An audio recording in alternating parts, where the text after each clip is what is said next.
Hi, it's Matt with State of Flex here to talk to you about Dear Evan Hansen. This movie is making the rounds right now on the internet because it was one of the most loved musicals of the past decade. Tony Award winner for multiple awards, and yet its feature film version is getting absolutely shit upon by critics. And as I sat there watching this movie, I wondered why that was. So right off the bat, I'm just going to say this. The movie has severe problems, but all those severe problems, with the exception of one, are all inherent to the play itself. So why is the play not getting the same criticisms, is my issue. I want to start with the positives. Director Steven Chbosky, director of Wonder and Perks of Being a Wallflower. He's also the novelist of Perks of Being a Wallflower and Imaginary Friend. Excellent writer, really good, excellent filmmaker. He brings the talent that's needed to bring this film to life. The cast across the board is spectacular. Caitlin Dever was the particular standout for me. She is just one of the most talented young actresses in Hollywood today. She is just perfect in every role she plays, and she's quite good, and it was nice to see that she has a lovely singing voice. The film looks good. The music is great. I'm sure the music, much like Greatest Showman, which the same musician, or orchestral team wrote the music for Greatest Showman as well. The music is the highlight of the film. It's the best part about it are the songs, and there's a couple like standout numbers that are just really exceptionally good.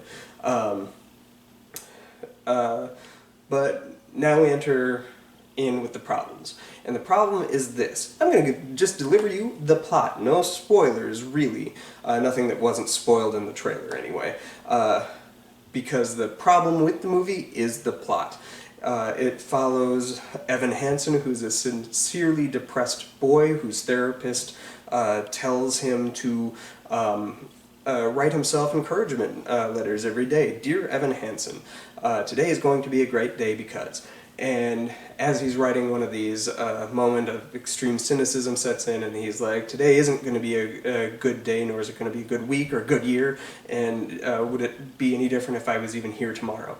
That's the kind of thing. He prints it off, has a confrontation with the other ostracized boy of the school, who's far too good looking to ever be ostracized the way he is in the film.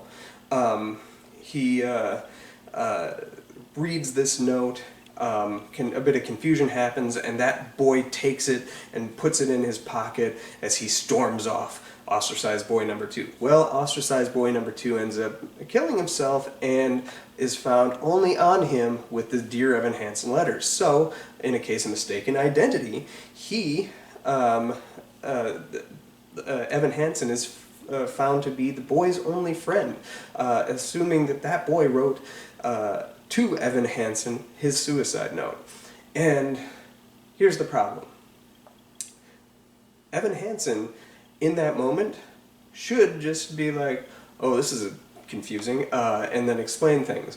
But the mom kind of like overspeaks, and then Evan just kind of goes along with it and starts fabricating this friendship that these two had. And the lies compound on top of each other, lie upon lie upon lie, until this becomes a huge swell of lies, a story so big and so grand that it can't contain itself. And that's the problem with the movie. There's nothing that can't be resolved in this film with a single conversation, and that conversation is never effing had. And it's so irritating for you as an audience member to sit there and listen to this and like, yeah, it's a good message, don't lie, speak the truth, and kind of stuff like that. But this musical about suicide, depression, anxiety should not be framed around compulsive liar guy. It should be framed around like the reality that sets in when somebody does opt to take their life. So that's where the problem with the movie really comes in. Also, and I think this is more exclusive to the film, because when you have a full stage play, the camera is pulled out, because there is no camera, the camera is the viewer's eye, is pulled out and you're able to see this larger world. And Evan Hansen isn't he's always the primary focus, but there's exclusive focus to him in this film, whereas in the stage play it's a little more spread. So it's really hard, especially when the camera is super tight in on him, to take compulsive liar guy seriously. And like halfway through the movie you're sitting there and you're like, this shouldn't be called Dear Evan Hansen, this should be called Dear fucking Asshole. Like, it's just so...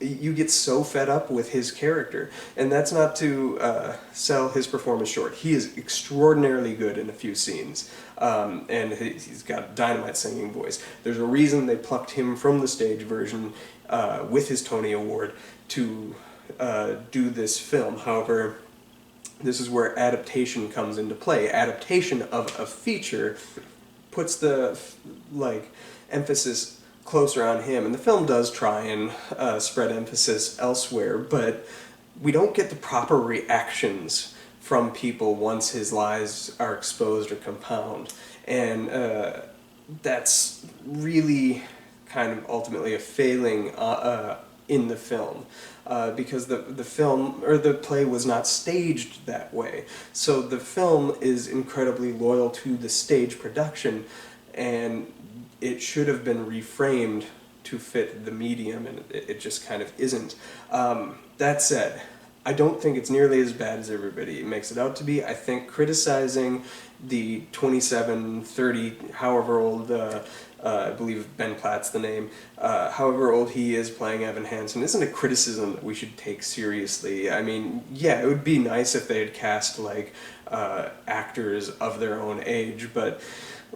if you remember, 10 years ago, we had a 30-year-old dude playing Spider-Man in high school and stuff like that. My generation grew up watching, 90210 and Buffy and things like that, where you had a bunch of 30-year-olds playing high school students. It's not unusual. The fact that this film also casts, he's the only one that's really old, and everybody else is kind of the proper age of a high schooler, so it does stick out a little bit, but I don't think that's a valid criticism. The suspension of disbelief, they do numbers to age him up, or age him down.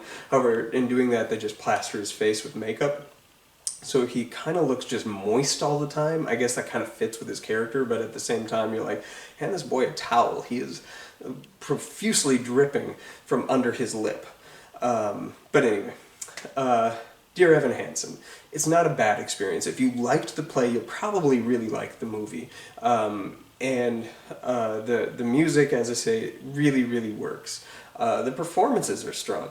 It's just the play itself does not hold up well to scrutiny, and just begs the audience member to sit there and want to just shake this kid, who could solve everything with a single conversation. So irritating. Anyway, I give this movie 2.5 stars. It's not bad. It's not good.